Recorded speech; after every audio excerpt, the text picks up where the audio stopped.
Graça, paz e alegria. A porção de hoje, recomendada para a leitura da Bíblia em um ano no plano sequencial, é Jeremias capítulos 47 e 48. Eu não cheguei a dizer isso, e não é em todas as mensagens que eu deixo registrada a transição, por assim dizer.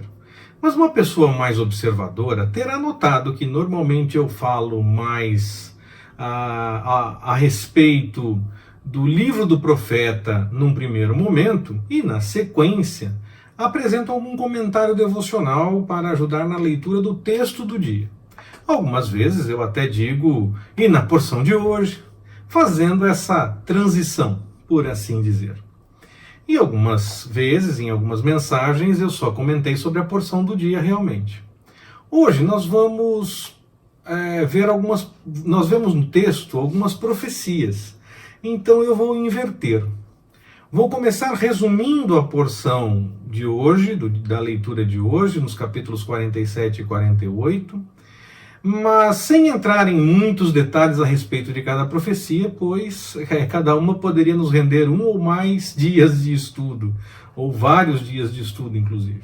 Eu vou apenas dizer a respeito de quem trata cada profecia, um pequeno comentário dessas profecias nos 2 capítulos da leitura de hoje, e na sequência nós terminamos a mensagem com aquele comentário mais geral a respeito do livro do profeta Jeremias. O Senhor anuncia através de Jeremias aqui juízo contra os filisteus. Desde muito cedo, Israel teve problemas com eles, pelo menos desde o tempo dos juízes. Saul e Davi enfrentaram com mais afinco esse povo, e foi a partir desse momento que houve uma pequena folga, mas ela nunca foi total. Além desse juízo contra os filisteus, o Senhor anuncia juízo contra Moabe, da descendência de Ló.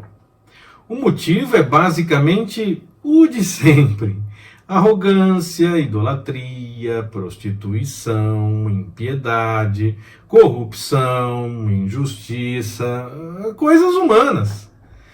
Em vez de reconhecer ao Senhor, os seres humanos teimam em continuar seguindo o seu próprio caminho, que leva para o erro. O anúncio do Evangelho é mais um convite para a mudança nesse sentido. Jeremias foi alguém que de fato viu muitas coisas ruins e tem muitas imagens chatas para se lembrar, mesmo vendo tantas coisas que o Senhor realizava. E mesmo assim, mesmo tendo essas imagens todas para se lembrar em momentos complicados, ele nos dá um exemplo de como enfrentar as situações adversas, buscando na memória aquilo que se pode lembrar para trazer forças para que possamos continuar. Aqui eu estou antecipando um pouco uma leitura que nós vamos fazer ainda, permitindo o Senhor, quando Jeremias deixa claro que quer lembrar dessas coisas que podem dar esperança, mesmo tendo tanta coisa ruim para lembrar. Isso lá em Lamentações de Jeremias, no capítulo 3, versículo 21. No meio de um texto só de lamentações, ele diz que quer ter na memória aquilo que pode trazer esperança. Ele não fica só falando de coisas boas apenas. Aliás, ele fala de todas as coisas ruins que aconteceram. Pelo menos ele cita muitas coisas. Se ele falou a respeito de todas, claro, a gente não tem como saber, mas ele citou muitas coisas ruins que aconteceram. Ele não fica só falando de coisas boas apenas, como alguns parecem achar que nós devemos fazer. Ele enfrenta a situação adversa, fala sim das muitas angústias, das coisas estranhas que viu, mas ele deixa claro que tem coisas boas para lembrar também, e sabe que no tempo certo as coisas vão se acertar. O Senhor só age na realidade, e não numa fantasia que nós criemos com as nossas interpretações erradas.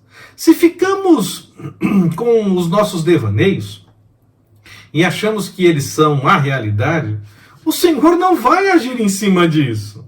Ele vai agir em cima do que realmente está acontecendo. Precisamos nos render ao que realmente acontece, a verdade de fato. Clamar pela intervenção do Senhor nessa realidade. Confiar que Ele está cuidando de nós em todo o tempo. Mesmo quando as coisas estão bem adversas e bem complicadas, e esperar que o Senhor siga agindo, mas na realidade, no que realmente está acontecendo. Jeremias não ficou apenas declarando com fé, falando apenas de coisas boas. Ele não fugiu dos problemas, nem se negou a falar deles. Não ficou fugindo da realidade porque ela era desfavorável, negando as coisas apenas para não aumentar as informações ruins. Talvez em nossos dias Jeremias fosse tido como alguém sem fé. E muitas das coisas verdadeiras que ele falou seriam classificadas como manipulação ou como fake. Como foi em seus dias, talvez não com essas palavras, mas mentira ele chegou a ouvir que tinha dito, né? Chegou a dizer, você está mentindo, você está falando o que Baruque, na verdade, quer que você fale, não o que o Senhor quer que você fale, você está mentindo. É fake.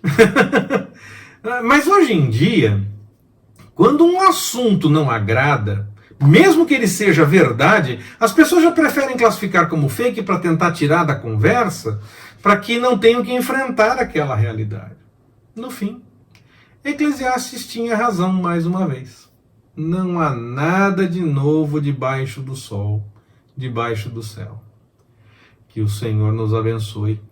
Forte abraço. Até mais, permitindo o Senhor.